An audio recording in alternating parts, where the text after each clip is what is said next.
interpretação para a gente um pouquinho da parábola e no final as pessoas, se quiserem socializar também, pode. Tá bom? A palavra é sua. Bom, meus amigos, minhas amigas, que o Senhor seja conosco, nos envolva, nos abençoe na sua paz, nas suas bênçãos, na sua proteção. Gostaria de agradecer, cumprimentar meu amigo Paulo, Lourdes e toda a família Gelac. É a primeira vez que estou aqui. Eu, pessoalmente, me sinto emocionalmente muito atraído em estudos como esse, porque o estudo do Evangelho parece ter sido resgatado mais enfaticamente pelo movimento espírita, e o Gelac dá um exemplo nesse sentido. No passado, o espírita, em alguns momentos, porque a doutrina espírita é rica no seu manancial e no seu acervo filosófico e científico, considerava o Evangelho, o Novo Testamento e o Evangelho segundo o Espiritismo em particular, como sendo um livro apenas de cabeceira, de consolação, que é também, né, um livro de reflexão, é o coração da doutrina espírita. Nós costumamos dizer que o Livro dos Espíritos é o cérebro da doutrina espírita, onde tem todos os postulados filosóficos e todos os desdobramentos nas 1019 perguntas ali em germe. Mas o Evangelho segundo o Espiritismo é quando a essência moral, a aplicabilidade desses princípios filosóficos na nossa vida cotidiana, que diz respeito às nossas questões emocionais, pessoais, os nossos desafios íntimos, o caráter consolador, as características que dizem respeito ao sofrimento humano, as lágrimas que derramamos, a causa dessas lágrimas e, sobretudo, que tipo de padrão comportamental eu devo adotar para ter uma plenitude durante a vida física e, sobretudo, aguardar uma paz, uma bem-aventurança e uma viagem para o mundo espiritual, porque, querendo ou não, estamos em uma passagem e a doutrina espírita procura, de alguma forma, elucidar essa passagem, cujo objetivo é o local de destinação. Eu sei que ninguém sabe disso, mas a gente vai desencarnar. E essa viagem pode acontecer a qualquer momento, embora nós achamos sempre que vai acontecer depois conosco, em algum momento nós seremos chamados.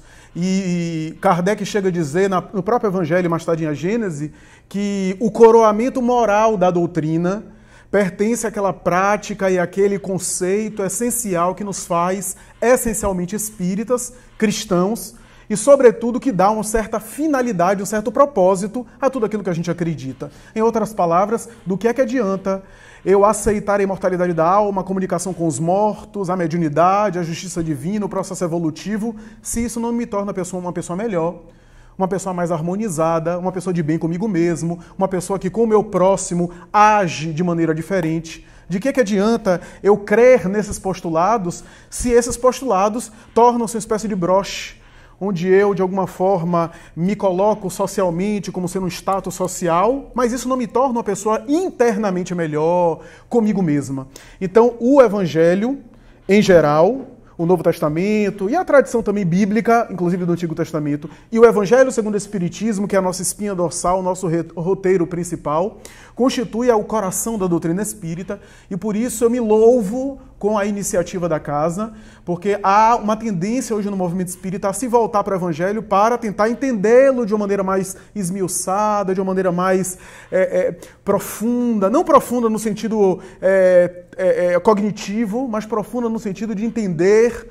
E isso vem um pouco das páginas psicografadas pelo Espírito Emmanuel, né, por meio de Chico Xavier. Né, na obra Renúncia tem uma passagem muito rápida que a personagem principal, Alcione, chega em uma casa, que é um espírito de escola, chega em uma casa com algumas pessoas, senta, abre o Novo Testamento, a tradição, né, do Novo Testamento, entre os cristãos, já havia essa prática de abrir um trecho, ler e comentar, e as pessoas comentarem em família. Jesus fez isso com a Bíblia hebraica, com o Torá. Nós vimos isso em Jesus no Lar, psicografia também de Chico Xavier. Ele abrir a Bíblia hebraica, o Torá, a lei e os profetas, e ler determinadas passagens e comentá-las ao sabor da sua inspiração, principalmente na casa de Simão Pedro, em Cafarnaum, onde ele se hospedou mais de uma vez. E ali inicia-se o futuro culto cristão do lar.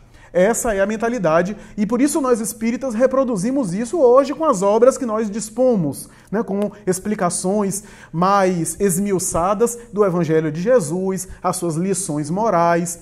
Então nós fazemos isso. E o Espírito Emmanuel, que é um dos personagens da obra que estava encarnado, vê essa personagem abrir o Evangelho, alguém tenta ler um texto grande e ela diz, não, apenas um versículo. Lê um versículo e ali começa a comentar, e ele fica embevecido quando ela de um versículo tira tanta coisa. Porque o Evangelho é assim, a gente pega uma frase e começa a comentar, né? E se daqui a 2 encarnações a gente estiver reunido, possivelmente não serei eu o palestrante, deve ser outra pessoa que vai comentar, melhor do que eu, e for comentar essa mesma passagem da parábola do semeador, vai encontrar outras nuances, outros enfoques, porque o Evangelho é a palavra de um espírito altamente pleno, né? Uma espécie de orientação, né? De um espírito altamente pleno para a nossa vida e nosso processo evolutivo. Então, à medida que a gente amadurece, a gente penetra mais profundamente nesses ensinamentos, né? Então, é interessante a gente pensar a princípio nisso, pensar que o estudo do Evangelho tem a ver com a nossa vida diária, a nossa vida cotidiana, que tem esse caráter, né? E hoje nós espíritas, nos debruçando sobre o Evangelho, percebemos o quanto isso faz bem. Porque o estudo, a reflexão, a leitura e o diálogo em torno das lições de Jesus fortalecem a nossa parte humana, a nossa dimensão aí moral, fraternal, né? Nos fortalece internamente para os desafios da jornada e às vezes a gente negligencia o Evangelho achando que é uma tradição das religiões convencionais, que a gente tem que estudar os temas clássicos, temos que estudar os temas clássicos também, né? Mas eu me lembro de Chico Xavier, isso está no Evangelho de Chico Xavier, né? Que algum estudioso chegava para ele para comentar alguma coisa sobre algum postulado da doutrina espírita, uma dúvida sobre alguma obra de fôlego científica de André Luiz, e perguntava ele, o que é que você está lendo? Ele disse, o Evangelho, meu filho. Continua o Evangelho. Mas o Evangelho ainda, eu não consigo sair dele. Quer dizer, a sabedoria de Chico, né? Porque é verdade que o Evangelho não é apenas um desafio intelectual, né? A questão não é eu saber de cor determinadas partes do Evangelho, porque eu tenho certeza que muitos de nós sabem de cor alguns trechos. Pode citar aqui de cor alguns textos. O problema não é saber de cor, o problema é conseguir converter isso que está na memória em sentir. Porque a gente sabe, mas nem sempre a gente sente. E trazer de volta a consciência, lendo de novo, e lendo e relendo, é uma forma de lentamente internalizar. Né? Internalizar. Eu nem estava programado para falar isso, mas eu gosto muito da ideia de que a evolução espiritual é muito mais... Tem a metáfora do estudo, né? A gente está fazendo uma prova e está sendo avaliado, né? É uma metáfora interessante, né? Porque às vezes a gente reprovado tem que repetir de ano a reencarnação. Mas se a gente pensar na evolução também como um processo, como uma corrida, um Cooper, uma maratona, né? Se alguém quiser fazer a São Silvestre, tenho certeza que não vai começar a correr São Silvestre hoje, porque não vai ter condição. A não ser que seja desdobrado, fora do corpo. Mas correr mesmo, a pessoa começa 1 quilômetro, 2 quilômetros, vai ganhando condicionamento. O processo evolutivo é feito desses condicionamentos. A gente vai ganhando musculatura espiritual, vai exercitando. E é por isso a prática da leitura do Evangelho, é por isso a necessidade da gente voltar a esses ensinamentos, porque experimenta ficar sem o Evangelho durante 1 ano, aí, sem leitura do Evangelho. Se a coisa está ruim, vai ficar pior. Se com a oração e com acesso às questões espirituais a gente está assim... periclita, oscila, cai em questões, né, repetitivas em nossa vida. Imaginemos se nós tivéssemos o apoio terapêutico do Evangelho. A parábola do semeador talvez seja a parábola mais popular do Evangelho. Estou falando aqui, inclusive, em torno do Novo Testamento.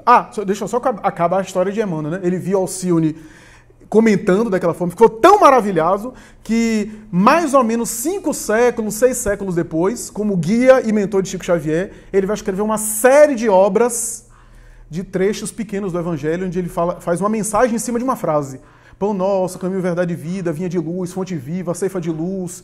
Né? Essas várias obras de interpretação do Evangelho, onde ele retira uma frase e esmiuça essa frase com comentários maravilhosos que nós temos hoje aí na obra de Emmanuel. Né? Foi a experiência que ele teve lá naquela época. E nós espíritas tentamos fazer a mesma coisa. Então, lê um tópico, lê um capítulo e tenta interpretar. O auxílio que nós temos hoje é fenomenal, que os cristãos do passado não tínhamos, que é a própria... o próprio esclarecimento dos espíritos ou as notas de Allan Kardec, que já nos ajudam bastante a entender muita coisa. Então, isso é interessante. A parábola do semeador é a parábola mais popular, como nós dissemos agora, é a mais popular. É a parábola talvez mais comentada em círculos cristãos. É uma parábola que tem muitos enfoques, né?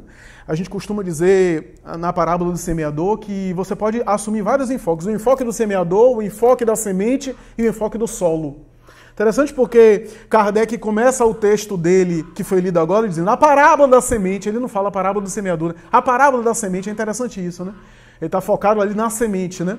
Porque a verdade é que a parábola foca muito menos no semeador, né? E mais na semente e no solo. Principalmente no solo. A parábola é para falar de solos. E é isso que é interessante a gente, porque é um exame de vários tipos de solos. Então, curioso é Allan Kardec colocar essa parábola no capítulo 17 do Evangelho segundo o Espiritismo, Sede Perfeitos. Antes de falar propriamente da parábola, esse trecho de Sede Perfeitos, como perfeito é o vosso Pai Celestial, é um trecho que já deu muita discussão. Porque Kardec discute isso, né? Será que em sã consciência Jesus estava convidando as pessoas a ser perfeito igual a Deus? Será que ele não sabia que no processo evolutivo, primeiro que a criatura não vai conseguir ter uma perfeição de um dia para a noite? Primeiro é isso, porque a evolução é um espírito de sequência. Depois, será que Jesus não sabia que é impossível a criatura se igualar no mesmo nível ao Criador?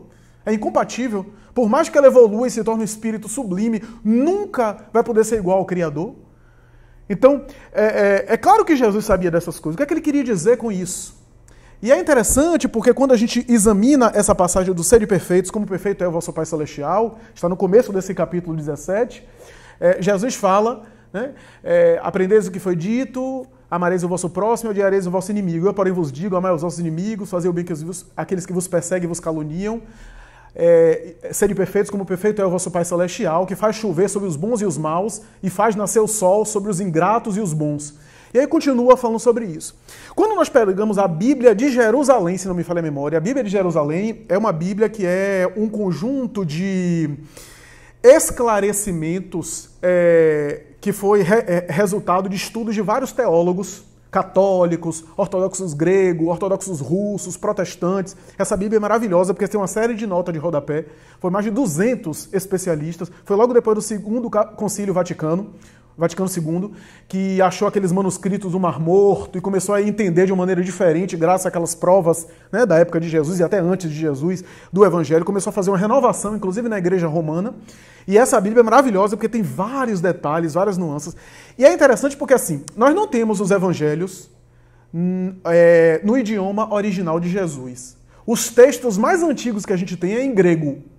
Não se sabe se os evangelistas escreveram na época em grego, porque o grego era a língua internacional, para que o evangelho fosse mais popularizado, como se fosse o inglês atualmente, ou se os evangelistas escreveram em aramaico ou em hebraico, e mais tarde algumas cópias foram traduzidas para o grego. A verdade é que as cópias mais antigas que se tem estão todas em grego. A gente não tem um texto que sugira que tenha sido o primeiro, o original, né, o primeiro escrito, e muito menos em hebraico, a língua litúrgica do judeu. Então, nesses textos mais antigos, a palavra perfeito, que foi traduzida para o português perfeito, é a expressão grega telelos. A Bíblia de Jerusalém faz uma abordagem nesse sentido. Telelos tem a ver com propósito, com sentido, com significado, né? Daí teleologia, né? Tem teologia, estudo das coisas divinas, de Deus, do sagrado, das religiões, e tem teleologia, né? Teologia e teleologia. Teleologia é um ramo da filosofia que se dedica a estudar as questões de propósito, ou seja, qual é o sentido das coisas, qual é a finalidade das coisas. Então é interessante, né? Telelos foi traduzida para perfeitos. E aí a Bíblia de Jerusalém não traduziu como perfeitos, traduziu como amadurecidos, maduros ou adultos. Porque a mesma expressão telelos está em uma epístola de Paulo, a Epístola dos Hebreus, e a Epístola dos Hebreus é bem sofisticada, né? E em determinado momento tem essa palavra telelos que foi traduzida como maduros. Naquela parte que Paulo falava, antes eu era menino, me alimentava como menino, e agora eu sou adulto. e me alimento como adulto. A mesma expressão telelos aparece. Né? E é necessário dar alimento sólido para o adulto e alimento líquido para a criança. Ele estava falando de amadurecimento psicológico, de amadurecimento moral, utilizando essas metáforas. Né? Então, quando a gente para perceber, ora, talvez a expressão não foi traduzida muito bem na época, porque se a gente parar para pensar telelos no sentido de finalidade, ou seja, qual é o meu propósito? Qual é a minha tarefa aqui na Terra? Qual é o meu papel? Qual é a minha função? E a gente pega o texto, a gente vê que tem tudo a ver, porque Jesus fala, sede perfeitos como perfeito é o vosso Pai Celestial, que faz chover sobre os bons e os maus, que faz erguer o sol sobre os bons e os ingratos. Ora, esse fazer chover sobre os bons e os maus é o quê? É fazer o seu papel. É cumprir com a sua tarefa. Jesus dá o exemplo de Deus fazendo a sua parte no universo. Então, talvez o termo perfeito tenha uma conotação de amadurecimento. E aí a gente pega o capítulo 17. Veja que Kardec não sabia hebraico, não conhecia tradição bíblica, não era especialista em interpretação bíblica, mas ele estava assessorado pelo mundo espiritual. E ele chegou à mesma conclusão. Ele coloca esse texto, e mais tarde a parábola do semeador, no capítulo Sede Perfeitos. Eu tive o trabalho de pegar a palavra perfeição na codificação e consegui mais de 10, quase 15, ou até mais de 15 expressões onde perfeição ou perfeito aparece.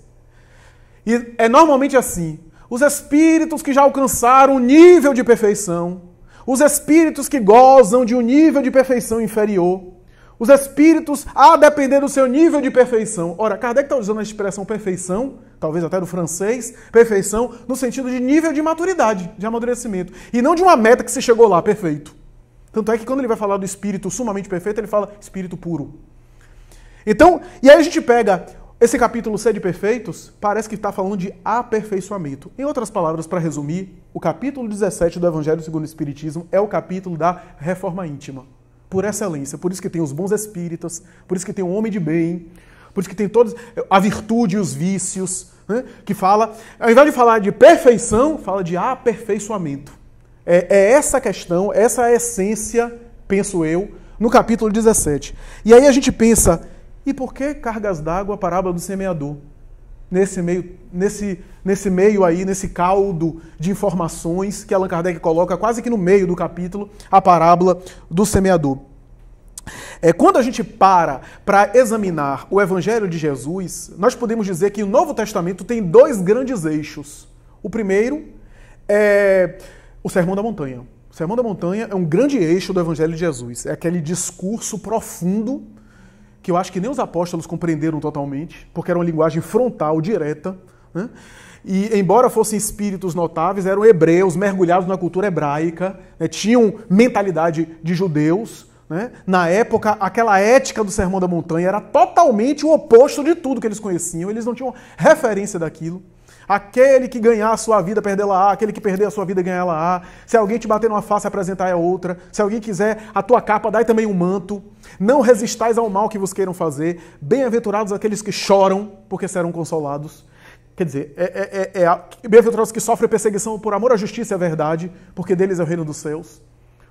Bem-aventurados os brandos, ou os mansos, porque herdaram a terra, e depois os pacificadores, porque serão chamados filhos de Deus. Ora, na época, até o hebreu justo acreditava o seguinte: se o homem é fiel a Yahvé, ele tem prosperidade material. Tem algumas religiões que ainda não mudaram, continua assim, né? Se você é fiel a Deus, você vai ter uma mansão com piscina, um jatinho particular, né? Vai ser milionário, porque Deus vai lhe saber recompensar. Então, Jesus é o maior fracasso de Deus, porque Jesus dizia que não tinha uma pedra para colocar a cabeça. Não tenho nada contra prosperar. O espiritismo não é nada contra, acho válido, honestamente, a pessoa querer prosperar, querer materialmente falando, não tem nada demais. Mas o propósito da religião não é esse. O propósito da espiritualidade não é esse. É outro foco, o propósito da religião. Então, na época de Moisés, na época dos hebreus, havia essa mentalidade de que Deus ia compensar materialmente. Tanto é que o homem fiel a Yahvé tem pelo menos 2 escravos. Era a mentalidade. Mesmo as pessoas do bem estavam inseridas naquela cultura. Então Jesus fala nessa bem-aventurança que o melhor diante de Deus é aquele que prefere ser humilhado do que humilhar, aquele que sofre ofensas, mas não ofende, né? Aquele que está no reverso, que é considerado excluído, é esse que é o melhor, que é eleito de Deus. Era uma coisa absurda. Os discípulos deveriam ter ficado estranhando um pouco aquela linguagem profunda. Depois do Sermão da Montanha, Jesus começa a falar suas parábolas. E as parábolas são símbolos, são metáforas. A expressão parábola é para, em grego, e baleim, que significa para ao lado de, e balém, lançar. Parábola significa lançar ao lado, ou seja, explicar uma coisa através de paralelismos, né? De algo ao lado, para tentar explicar aquilo através de figuras, de símbolos. Já era uma figura de estilo, mas a partir de Jesus a parábola foi elevada na sua mais alta essência. A verdade é que Jesus, nas suas parábolas, conseguia ensinar aquilo do Sermão da Montanha, desenvolver e explicar algumas coisas de maneira simples, para não perturbar as criaturas de maneira geral. Porque a parábola são histórias simples, que todo mundo assimilava, que todo mundo saía com ensinamento simples, para não perturbar as pessoas, mas que aquela pessoa mais madura conseguia penetrar em uma profundidade maior naquela parábola que era simples, naquela história que era simples, e cujo ensinamento básico todo mundo saía sabendo. Jesus, como grande terapeuta das almas humanas e professor, sabia, tinha consciência que falar demais ou enxurrar a criatura com informações e com conceitos para os quais a pessoa não estava preparada, não se encontrava preparada, é tornar a situação pior. Porque, às vezes, violentar a criatura com notícias ou com informes que ela não tem condição de digerir é confundi-la mais. Então, Jesus sabia disso. Jesus sabia que não podia, de alguma forma, violentar o nível de cada um. E ele era tão inteligente que ele sabia lidar com cada tipo psicológico. Então, a depender do tipo psicológico, ele penetrava mais ou menos no ensinamento. Tem um diálogo específico no Evangelho que um dos apóstolos pergunta: Senhor, por que falais por parábolas? E ele vai dizer: porque a vós foi dado conhecer o reino de Deus, e a eles não.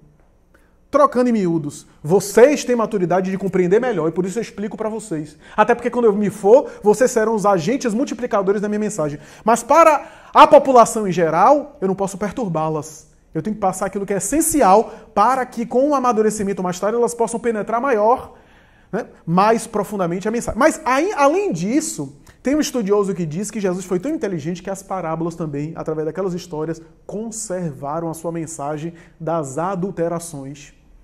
Porque uma frase colocada num texto, se eu coloco uma vírgula, boto uma palavra no meio, eu mudo ao sabor do meu interesse. Mas uma história, se eu mudar alguma coisa, a história perde sentido. Se eu quiser mudar demais a história, perde sentido.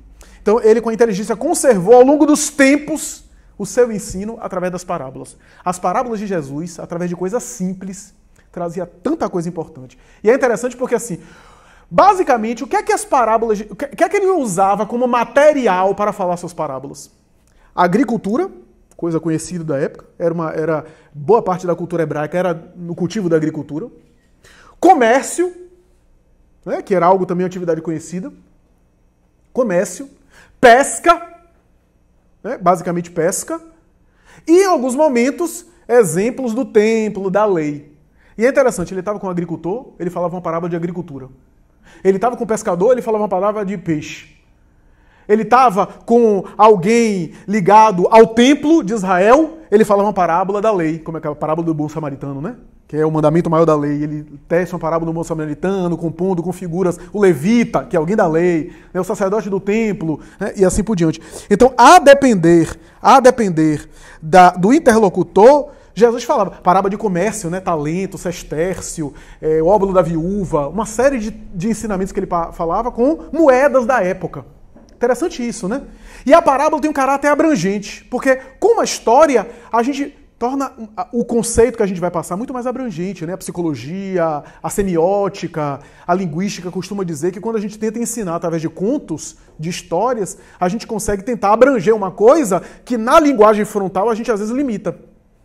Então, através da história, da metáfora, a gente consegue abranger, né, muito mais, né, com recurso, com poder de comunicação e, ao mesmo tempo, meus amigos e minhas amigas, com as parábolas, lembremos que escrever na época de Jesus era um negócio complicado. Primeiro que a maioria não sabia, e os poucos que sabiam escrever era caro, porque papel era caro, ou pele de carneiro, de animal, onde se escrevia os pergaminhos, era caro, né, tinha que pagar um escriba, um secretário, e se errasse qualquer coisa, tinha que jogar tudo fora e fazer tudo de novo.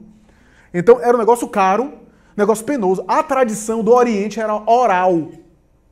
Então Jesus, com essas histórias que eram fáceis de decorar, as pessoas repetiam aquelas histórias. Reproduziam mais fácil. Veja que propaganda e marketing, né? A comunicação e marketing, o negócio era bom. Viu? Jesus tinha um know-how aí, né? de propaganda, né? Então ele sabia disso, ele sabia que as parábolas respeitavam os diferentes níveis de consciências. E é interessante assim, a parábola do semeador, possivelmente, isso é quase consenso entre os estudiosos, é a primeira parábola, depois do Sermão da Montanha, a primeira parábola que foi dita. E não é estranho a gente pensar que seja a primeira parábola. Por quê? Porque a parábola do semeador parece ser a parábola que é a base para os outros ensinos. A parábola do semeador fala de algo que é importante que os apóstolos soubessem. O que é que os apóstolos precisavam saber? Que nós temos diferentes solos. Que o semeador vai encontrar diferentes solos no mundo. Os apóstolos, como os futuros semeadores, precisavam saber disso. Quer ver outra coisa interessante? A parábola do semeador, se não me falha a memória, é a única, se não for a única, é uma das poucas, que Jesus explica. O Paulo parou no final da parábola, aspas, né? Parou no conto da parábola, e depois ele continuou na explicação que Jesus dá. É raro a gente ver, se não é que seja a única, onde Jesus para e explica a parábola. O primeiro terreno é isso, o segundo terreno é aquilo, ele explicando a parábola, dando a entender que a parábola foi dita também, especialmente para os discípulos. E parece ser básico para entender as outras coisas. Por quê? Se você não entende que há diferentes níveis de entendimento, diferentes níveis de maturidade, fica difícil você entender o resto. É isso que está ali colocado de maneira essencial na parábola. Uma outra coisa importante é o seguinte: a parábola utiliza elementos da agricultura. A gente vê o semeador saindo a semear, jogando terreno, etc. Mas tem uma questão interessante. Toda a parábola de Jesus, ou quase toda, tem exageros. E tem umas coisas assim que a gente assim, que viagem é essa? Mas era de propósito. Porque, olhe, se eu começar a falar que a mentalidade humana gosta do estapafúrdio, né? Basta ver a mídia, como a mídia, né, vive disso, da coisa escandalosa, coisa exagerada, a gente presta atenção. Quer ver? Faz um teste. Alguém que está quase dormindo, você diz: você soube? Não, o que foi? E a pessoa acorda. Fulano se casou. Você vai me acordar para dizer uma besteira dessa? Fulano morreu. Não diga. Quer dizer, as coisas negativas, bombásticas, a gente acorda, a gente desperta, a gente tem interesse. É da psicologia humana. Há uma tendência nossa, masoquista, dessa coisa do lixo mental, da coisa negativa. Eu vejo pessoas dizendo: eu pego um livro espírita para ler e durmo porque o meu obsessor me toma. Agora, ninguém dorme contando dinheiro. Ninguém dorme escrevendo a carta para o namorado, para a namorada. A pessoa fica...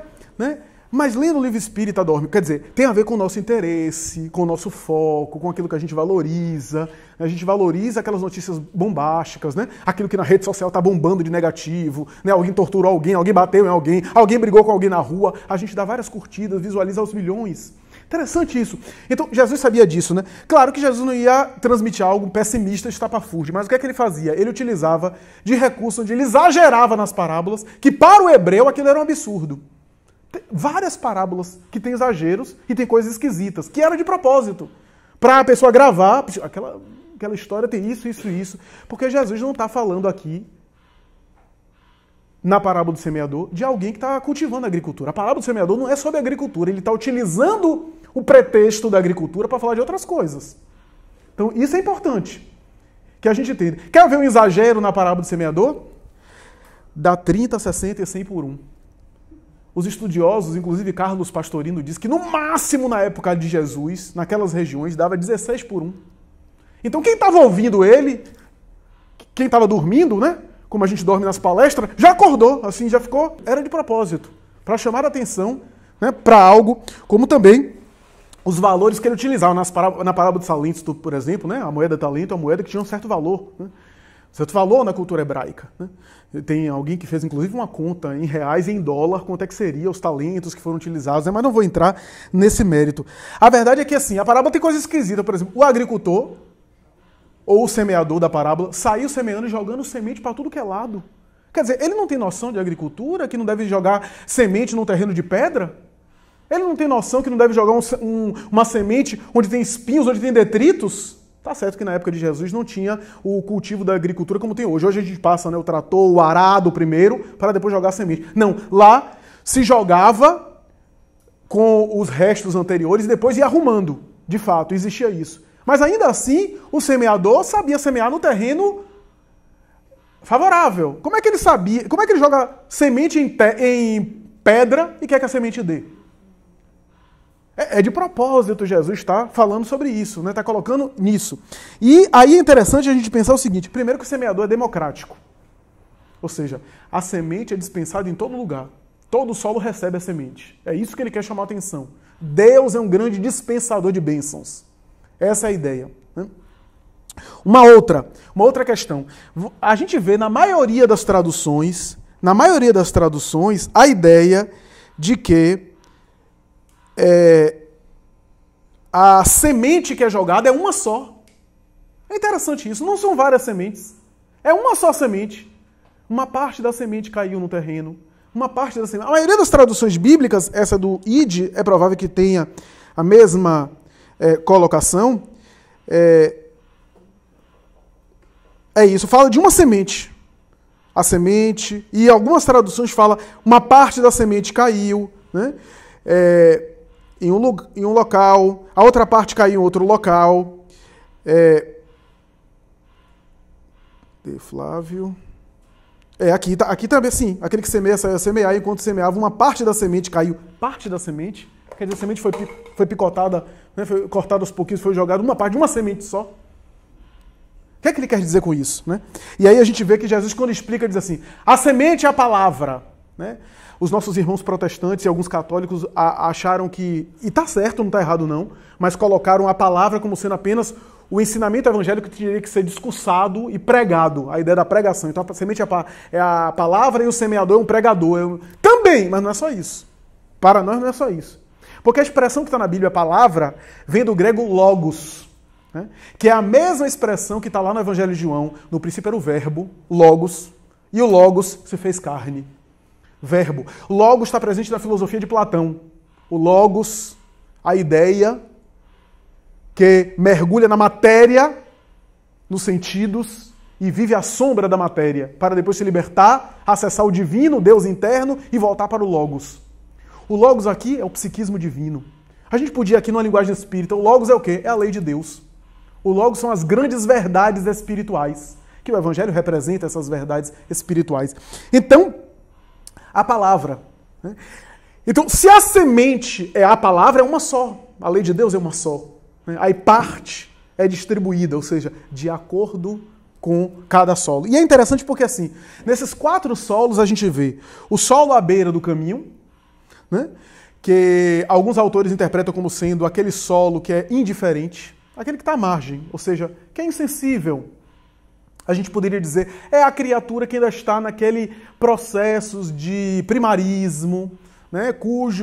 Os instintos predominam, né? A gente pode pensar aqui em termos de desenvolvimento humano, a criança na fase sensório-motor de Piaget, né? Onde ainda não há uma cerebração racional completa. E, naturalmente, que do ponto de vista espiritual, são espíritos infantis, porque o espírito também passa por uma infância, diz Allan Kardec, a infância do espírito. O segundo terreno, que são dos pedregosos, né? Aquele que caiu na terra, que até deu um pouco, mas as raízes foram secas, o sol secou, etc. E Jesus faz até uma alusão a essa falta de raízes, né? São pessoas que são duras, né? São criaturas que são pedregosas, duras, ou seja, não têm raízes, né? São pessoas que ainda estão muito no sensório, né? Sabe aquela pessoa que assim... se o centro aqui tiver uma sessão mediúnica, ela vem.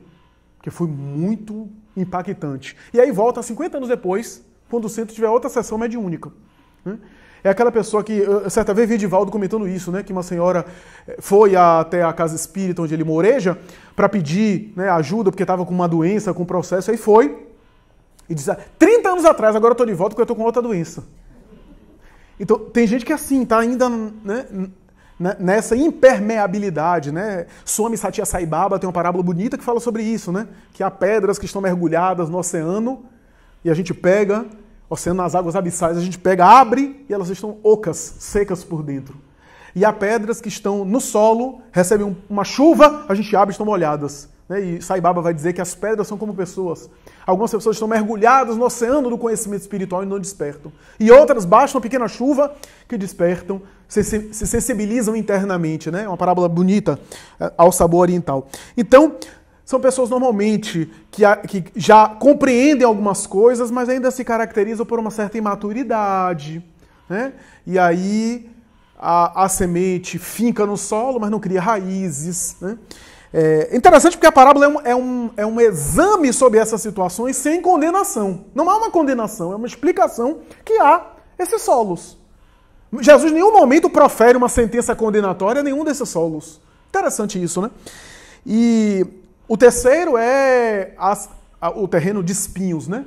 Onde ele fala que chegou a brotar, né? Mas os espinhos, e houve umas intempéries, né? E a coisa não. E aí ele fala, inclusive, dos cuidados deste século, né?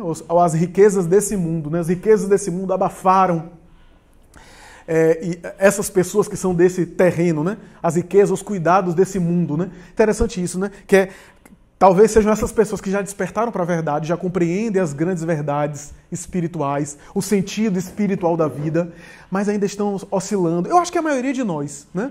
Que já compreende as grandes verdades, que já tem um certo senso ético, um discernimento ético, né? Que já compreende o que é que devem fazer para se melhorar, para evoluir, que já tem certas informações, mas emocionalmente será que eu estou disposto?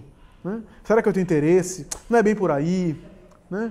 Então, é essa oscilação que a gente fica, né? De a gente saber, mas nem sempre está disposto a fazer. Né? Porque saber, meus amigos, é importante, mas não é suficiente. Kardec vai dizer, o progresso intelectual ocasiona o progresso moral.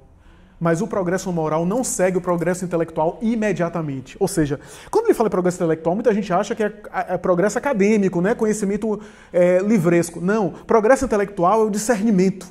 Eu preciso discernir, eu preciso saber, conhecer o que é certo e o que é errado, eu preciso despertar para isso. É o despertar da consciência.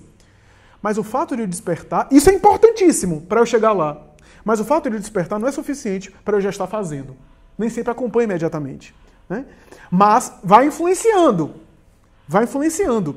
Então eu vou discernindo, eu vou despertando, eu vou compreendendo intelectualmente, ainda tenho dificuldade de agir, porque emocionalmente eu tenho ainda uma natureza animal, uma natureza egóica que fala muito alto em mim, um passado que ecoa, mas até por intelecto eu vou crescendo, eu vou discernindo. A gente vê isso. Por exemplo, o que é que a gente está vendo, por exemplo, nos países totalitários, as redes sociais penetrar nesses países e mudar a mentalidade das pessoas. A mulher que, às vezes, dominada, escravizada, começar a ver que é igual ao homem, que não tem essa desigualdade. Né? As pessoas começarem a compreender de forma diferente. Quer dizer, até o tecnológico está levando a uma alteração no senso moral.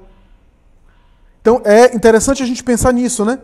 E o último é a boa terra, que cuida da semente, né? Que absorve bem a semente. E Emmanuel tem uma mensagem sobre isso, dizendo o seguinte, que não é só se preocupar em plantar, mas é se preocupar em cuidar da semente. Né? Cuidar da semente tem um símbolo importante, né? Que é cuidar daquilo que eu já absorvi, daquilo que eu já tenho em termos de maturidade, em termos de discernimento. O que significa dizer que você não está sendo cobrado para alcançar uma santidade para a qual você talvez não tenha condição. Mas você tem condição de praticar aquilo que você já sabe. Aquilo que você já tem discernimento, você tem condição. Então, a boa terra, o último terreno, o quarto terreno, fala, né, desse indivíduo, dessa criatura, desse solo plenamente identificado com a palavra, o Logos. Né? É interessante, só para eu concluir, né, e socializar a palavra, que quando a gente pensa nessa ideia do bom solo, do solo que deu, né, que cultivou, que produziu, nós talvez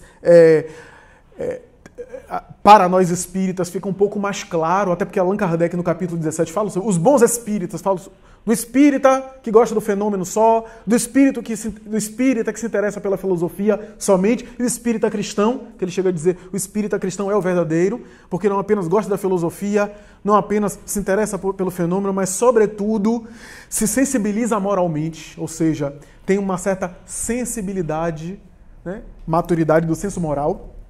Kardec, inclusive, compara ao músico que se sensibiliza com a harmonia, né, de um instrumento, e para outra pessoa talvez aquilo não diga nada, né? É uma certa sensibilidade, é uma pessoa que já tem uma certa sensibilidade para as questões morais, né, para as questões éticas da vida, e eu acho que boa parte de nós já tem uma certa sensibilidade para isso, mas, sobretudo, a parábola do semeador fala sobre processo evolutivo. Processo evolutivo. Eu costumo dizer o seguinte: você não entendeu nada da parábola? Pegue uma frase que resume a parábola. Tem uma frase em todo esse texto que resume toda a parábola, sabe qual é? Ouça aqueles que têm ouvido de ouvir. Isso daí explica a parábola toda, é autoexplicativo. Por quê? Porque ouça quem tem ouvido de ouvir, está dizendo que tem gente que tem ouvido de ouvir e tem gente que não tem ouvido de ouvir. A parábola fala isso. Fala que tem solo que é bom e solo que não é. Que já está preparado e outros solo que não estão preparados. Então, é essa a questão básica, né? Que tem a ver com evolução, não é de um dia para a noite. Evolução, como eu disse, é uma maratona, né? Evolução é bodybuilder, que hoje está na moda, né? Ou seja, é esse condicionamento físico, né?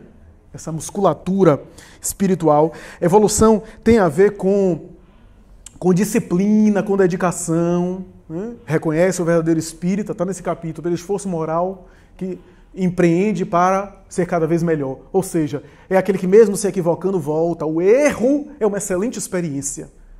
O erro é uma excelente experiência, que às vezes nos ensina a não fazer mais aquilo, nos ensina a avançar, nos ensina a crescer. O erro às vezes nos ensina muita coisa, nos dá uma certa maturidade. Às vezes eu vejo até que o erro faz a gente ficar assim, menos metido a besta. Me desculpa a expressão popular, né? Porque eu me lembro que eu atendia, me permitam só um parênteses rápido, eu atendia na minha atuação profissional uma família que estava um pouco desorganizada, porque um dos cônjuges, né, na verdade,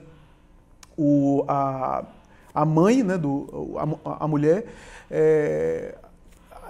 viveu um dilema conjugal, né, começou a se desinteressar, saturar do relacionamento amoroso, do matrimônio, né? Não havia motivo aparente, motivo concreto, não houve traição, não houve nada muito grave, mas ela estava saturada e me parece que havia reencontrado uma pessoa lá da sua juventude, etc, e estava querendo, na verdade, formalizar a separação porque estava interessado nessa pessoa. E a família estava desagregada, havia muitos filhos, os filhos estavam apedrejando a mãe, etc. Não vou entrar no mérito aqui, se é certo ou errado, não é essa a questão. A questão é o seguinte: é muito fácil a pessoa de fora estar julgando ou condenando outrem. E eu me lembro que eu acompanhei essa família, que uma das filhas, a filha mais velha, na verdade, do casal, que era uma das mais intolerantes em relação à mãe, né? Por conta daquele dilema. A mãe não estava nem decidida, mas estava vivendo um dilema. Crucificou a mãe, né? Que aguentou tudo de maneira praticamente calada, né?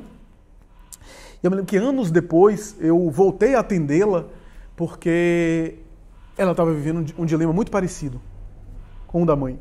Vivendo um processo muito parecido. Né? Recentemente casada e vivendo um dilema amoroso.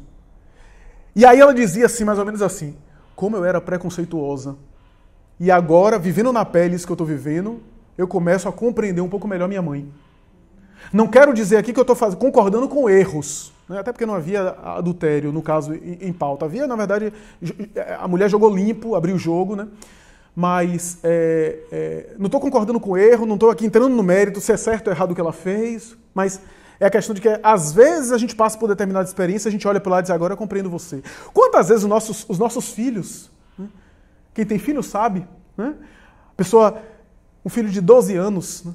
Está vivendo um dilema, e a gente olha para ele e diz: eu sei o que é isso. Não, você não sabe, é diferente. É minha vida, é para sempre. Uma menina de 12 anos apaixonada. Uma menina de 12 anos apaixona até com a vassoura passando, mas tudo bem. apaixonada ali, etc. É para a vida toda, né? E a gente olha para ela e diz, será que uma menina de 12 anos sabe o que é amor? Olha, eu já tive 12 anos também, eu sei o que é isso, etc. Não, tal. E aí normalmente você tem uma tolerância. Você compreende, porque você sabe o que é isso. Você já passou por isso, por essa experiência. Você tem uma noção do que é isso. Você não vai condenar. Né? Quantas vezes você é mais tolerante, mais compreensivo? Por quê? Porque o erro, às vezes, faz você também sair do preconceito. Você fica menos, né, arrogante. Você começa a perceber que você é igual. Né? Há alguns anos, 2005, 2006, eu agi de uma forma que eu não deveria agir com uma pessoa. E fiquei atormentado. Contraí uma dor de cabeça que me perseguiu durante algum tempo. Aquela dor da fixação de ideia que me atormentava. Eu dormia, acordava, continuava fazendo a tarefa, já fazia palestra espírita, já proferia, dali para curar, mas estava uma espécie de autômato, né? Um zumbi. Porque aquele conflito não sabia da cabeça. Eu me lembro que certa vez, numa reunião mediúnica, uma entidade espiritual disse: tu és humano. Dá-te o direito de seres humano. Tu erras, errou e ainda errarás muito mais. Mas na condição de ser humano, não permaneças no erro. Levanta-te, renova-te, porque no fundo isso é um pouco de orgulho. Tu te achavas melhor do que os outros. Achava que isso eu não vou viver, isso eu não vou cair. Tu és igual a todo mundo. E aí repeti uma frase do apóstolo Paulo: a força está na fraqueza. Porque quando eu me acho fraco, é aí que eu sou forte. Então, o processo evolutivo passa por isso tudo, porque senão a gente fica romantizando o processo evolutivo. Ah, Chico Xavier é tão iluminado. Passe 75 anos orando, em profunda concentração, entrando em transe, psicografando, se dedicando ao bem, que você chega lá também. Porque a gente olha Chico Xavier e acha que ele, assim, já nasceu iluminado. Não, foram anos de lágrimas, de sacrifício. Se você passar 75 anos como ele fez de mediunidade, orando, em profunda concentração, em sintonia com o alto, você chega lá também. Porque senão... é duro, né? Mas porque senão a gente acha o seguinte, que Chico já nasceu assim, iluminado, que é uma graça de Deus. Não, tudo na vida são esforços. Os espíritos nobres são nobres depois de muitas tentativas e até de erros, até alcançar as grandes alturas, até alcançar os grandes acontecimentos. Então, o processo evolutivo, né, que é descrito nesses 4 solos da parábola do semeador, né, que fala de 4 níveis de... Engraçado que a psicologia transpessoal fala de 4 níveis de consciência, né? Desde a consciência de sono à consciência cósmica, né? O eletrocefalograma fala de ritmos e biorritmos, né? Do alfa, beta, teta e delta, né? Desde o estado de ansiedade, de atenção, de vigília, até o estado profundo de mergulho interior e de transe, né? De êxtase. Então é interessante a gente fazer analogia com esses 4 estados, né, de consciência, 4 estados de biorritmo cerebral, né, mental, que falam um pouco do nosso processo evolutivo, né, e também nos fala um pouco de como a gente deve lidar com o outro. Né? A ideia é mais ou menos essa, porque você não pode exigir de um terreno pedregoso que ele dê fruto agora. Aliás, até os bons terrenos, tem terreno que dá 30, tem terreno que dá 60 e tem terreno que dá 100 por 1. A gente tem que ter essa compreensão. Porque senão a gente vai sair por aí querendo doutrinar os outros e converter os outros ao reino dos céus, quando a gente nem se converteu ainda. Né? Então a ideia é mais ou menos essa. A ideia de que a nossa proposta não é sair por aí violentando consciências, tentando de alguma forma introjetar nas consciências alheias parâmetros, talvez que elas não tenham condição ainda de assimilar, nem nós. Né? Deus respeita esse processo todo, né? Esse processo todo que a gente desenvolve. E a parábola de semeador, meus amigos, fala para todos nós, sabe o quê? De o que é o processo evolutivo. O que é realmente evoluir. Na obra de André Luiz, nos domínios da mediunidade, há um momento que o espírito Aulus fala, né, de medir o psiquismo dos outros. Né? Haroldo Dutra Dias tem uma palestra que ele fala muito bem sobre isso. Né? O psiquismo dos outros. Né? Porque o psiquismo é uma espécie de emanação. Né? E Aulus desenvolve essa ideia, né, da emanação, da irradiação do psiquismo. Né? A gente sabe disso, né? Quando a gente lê, por exemplo, o irmão Jacó, quando a gente vê o próprio André Luiz em nosso lar, né? Passando vergonha lá, né? Porque pensa uma coisa assim e acha que ninguém tá vendo e o perispírito irradiando, né? Porque, na verdade, aqui é que a gente, assim, olha para a pessoa sorrindo e tá à vontade de tá voando no pescoço da pessoa, né? Porque aqui é o mundo de aparências, né? A carne nos vela. A desencarnação nos desvela. Nos mostra como a gente é. Então, enquanto a gente está na carne, a gente está um pouco protegido, o que é bom para a encarnação, né? Já pensou se eu estivesse todo exposto, né? Se a gente saísse aqui e encontrasse alguém que foi muito mal coletivamente, né? Caiba Chuta tem um texto que ele vai dizer, já imaginou que o pedinte da rua que pede a você e que roga a você misericórdia, se você identificasse que ele fosse, por exemplo, um Pilatos no passado, né? Ou alguém muito mal, para um títere desse que desencadeou horror, um nazista conhecido, famoso, talvez ódios nascessem. Então a reencarnação esconde todos nós, né? Esconde parte do que nós somos. A gente vai revelando com as nossas tendências, mas isso dá a possibilidade de a gente fazer diferente. Essa é a ideia da reencarnação. Então, a gente está um pouco bloqueados pela matéria, né? A gente pensa uma coisa, faz outra, né? Mas desencarnados, a gente passa vergonha às vezes, né? Principalmente quem a gente não se adestra mentalmente. A gente vê isso no André Luiz, né? André Luiz olha assim, aí tem raiva, aí o mentor diz, tá feio, pare com isso. Tá todo mundo vendo isso, você irradiando raiva, né? É assim, uma emanação, né? Então, eu fico pensando, lá não precisa ter processo judicial como tem aqui, porque não precisa ter testemunha, né, do crime, não precisa ter nada, a própria pessoa é a testemunha, irradia, né?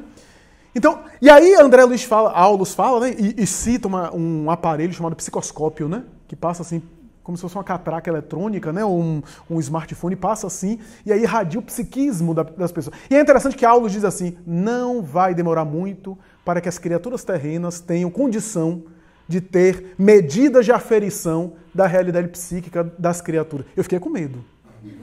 Eu confesso que eu fiquei com medo, né?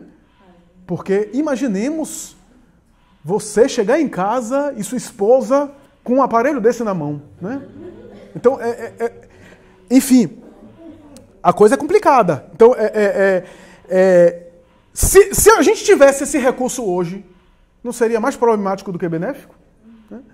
Da mesma forma, se na Idade Média um Torquemada ou um Gengis Khan, mais para trás ainda, tivesse o conhecimento da fissão nuclear, por exemplo, já teria desencadeado bomba atômica e destruído a Terra. Então, veja que também as verdades intelectuais e tecnológicas vão sendo liberadas à medida que, né, a gente está aqui engateando para tentar compreender a internet.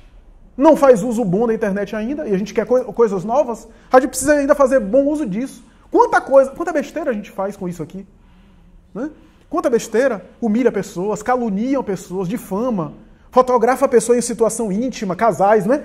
E aí joga para a internet como vingança por causa de uma separação, bullying na internet, né?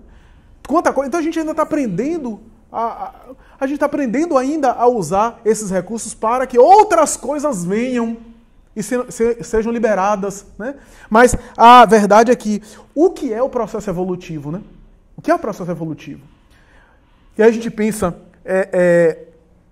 o processo evolutivo é um domínio e a ciência das coisas, mas tem inteligência artificial que faz isso, né? Que já está fazendo isso. E a gente pensa, o que é que realmente eu preciso entender nessa parábola do semeador, esses 4 tipos de solo, para que eu possa impulsionar o meu processo evolutivo, para que eu possa me compreender e compreender melhor a realidade que me cerca. É essa a ideia aqui da parábola do semeador, né? A parábola do semeador fala sobre isso. E o que é mais importante, meus amigos, se o semeador é Jesus, é ele que na parábola vai dispensando. Quando a gente examina Jesus, ou a gente acha que, né, um ser agraciado, herança de outras doutrinas, ou acha que é Deus, que é o próprio Deus, também tradição religiosa, né? Ou a gente não entende muito o Cristo e o Cristo fica um pouco assim, né? Mas quando a gente lê as obras espíritas, a gente percebe o seguinte, Jesus é um irmão mais velho nosso. É um companheiro nosso de jornada, mas muito mais velho, muito mais evoluído. Então a gente está falando aqui da experiência de mãe e filha, de pai e filho. Por quê? Porque o pai, na experiência biológica, a mãe tem mais experiência biológica, mesmo que o filho seja espiritualmente melhor, mas na experiência material ele tem mais experiência, tem mais um know-how para passar. Eu já tenho não sei quantos anos na sua frente, né? Então eu sei um pouco isso, eu sei um pouco disso. Eu me lembro de um amigo meu que diz assim, Flávio, quando eu completei 40 anos, eu me lembro que houve uma festa de aniversário em minha casa, e aí eu ouvi meus pais dizendo assim, meu pai conversando com minha mãe, dessas conversas que o filho não deveria ouvir, né? E ele dizia assim, mais ou menos assim, fulana, o pai falando para a esposa, fulana, nosso filho está fazendo 40 anos, já é quase um homem. E ele ficou sem entender que era quase um homem, quer dizer, para a mentalidade do pai. Por quê? Porque quando ele fizesse 80 anos, quer dizer, 80 anos não, né? Mas quando ele fizesse 50 anos, a diferença da idade para o pai continuaria a mesma, a distância seria a mesma. Então pegue isso e compare com Jesus. Jesus tem uma experiência, né? Vou citar de novo Haroldo Dutra Dias, né? Costuma dizer que Jesus é um grande consultor, né? Agora imagine o preço que a gente deve pagar para fazer uma consultoria com Jesus, porque se a gente pega um consultor que vai fazer uma consultoria, 30 anos de experiência no mercado, Jesus tem, no mínimo, 5 bilhões de anos de experiência no mercado, né? Então, quando você chega para ele para consultar, para fazer alguma coisa, né? Fala assim, eu estou vivendo um problema de família. Ele disse, olha, 7 bilhões de anos atrás, né, eu vi uma coisa assim parecida, eu tenho aqui uma equipe espiritual que tem assim, gente assim que lida com isso há, no mínimo, assim, alguns bilhões de anos. Né?